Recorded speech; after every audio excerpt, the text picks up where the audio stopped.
Hello guys, welcome back to my channel. Today we are gonna do something genius reading. So today we are gonna read a chapter called A Day's Wait. It's about a boy which has a fever and misunderstand that he would die. That's the story. So let's get started.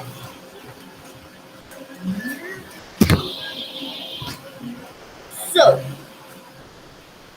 first, let's start. A Day's Wait. He came into the room to shut the windows while we were still in bed, and I saw he looked ill.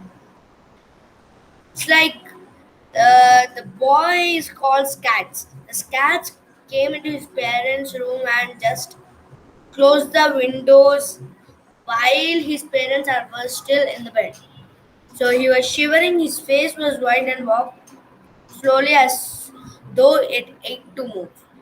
He was shivering, his face was whiter than normal, and he was so weak he can't move. But he walked slowly. What's the matter, Scats? The parent asks. I have got a headache. The cat says that. You better go to bed. You better go back to bed. Parent says that you better go back to bed so I can be alright. No, I'm alright, the cat says. You go to bed. I'll see you when I'm dressed. The parent says, his father. But when I came, the father is telling that. But when I came downstairs, he was dressed, sitting by the fire, looking us very sick. Miserable boy of 9 years. When I put my hand on his forehead, I knew he had a fever. So when his father was dressed and coming downstairs, the boy was dressed, sitting by the fire on window, looking very sick and a miserable boy of 9 years. When I put when he put his hand like this on his forehead, it was hot and he thought he had a fever. You go up to bed. I said you're sick. Father says. I'm all right. Scat said. When the doctor came, he took the boy's temperature. They called the doctor. Doctor came and they took the temperature. What is it? The father parent asked the doctor. It's like 102. Downstairs, the door left three different medicines in different color capsules with instructions for giving them. Downstairs, the doctor left three different medicines with different color capsules so he can give them with instruction.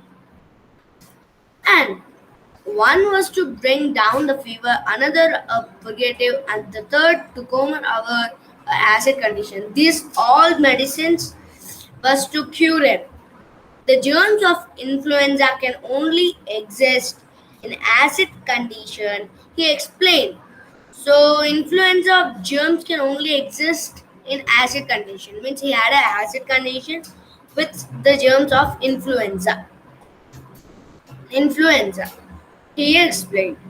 He seemed to know all about influenza and said there was nothing to worry about if the fever did not go above 104 degrees. This was a light epidemic of flu and there was no danger if you avoided pneumonia. If you avoided pneumonia and did not go, the fever did not go above 104 degrees, he was not at all in danger. Back in the room, I wrote the boy's temperature down and made a note of time to give various capsules. The father made the time of various capsules. The cat said that, why don't you try to go to sleep? I'll wake you up for the medicine. The parent asked. Scat says, I'd rather stay awake. After a while, he said to me, you don't have to stay here with me, Papa. If it bothers you, Scat said. It doesn't bother me. No, I mean, you don't have to stay if it's bothering you. If it's bothering you, just go, he said. Then then the parent, I went up to him and found him in exactly the position I left him. He was not cured at all. Not cured. Him, white-faced but with the tops of his case flushed by the fever, staring still as he had stared at the foot of the bed. I took his temperature. What is it? Something like 100. It was a 1 or 2 and a 4 by 10. It was a 1 or 2, he said. Who said so? The doctor. So the scats heard what doctor said, like 1 or 2, but the father said that it's like 100. Your temperature is alright, I said. It's nothing to worry about. I don't worry, he said, but he can't keep thinking. Scats can't keep thinking what will happen next.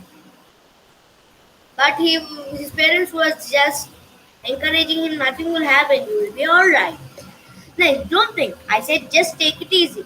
The parents are saying just take it easy. You will go away in some days and you will be cured. I'm taking it easy, he said, and looked straight ahead. He was evidently holding tight onto himself about something. So he was evidently holding tight into something.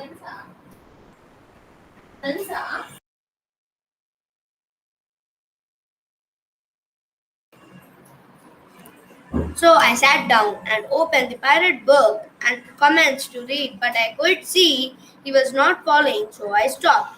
About what time do you think I'm going to die? He asked. What? Else? What the time I'm going to die? What? The parent asked. What? Any parent will do like that. How? About how long will it be before I die? What? You aren't going to die. What's the matter with you? We Oh, yes, I heard him say 1, not 2. He was thinking that if he had 1 or 2, he is going to die. People don't. The father is saying people don't die with a fever of 1 or 2. That's silly way to talk. The silly way to talk that people die at 1 or 2. Is it true? Just know me at the comments. People don't die with a fever of 1, not 2. I know they do. I know they do. At school, France boys told me you can't play with 44 degrees. I've got a 1 or 2. Okay, let's stop reading and understand what is he talking about. He has 1 or 2 and 44 degrees, so he's away from it. Let's I think it's a different thermometer.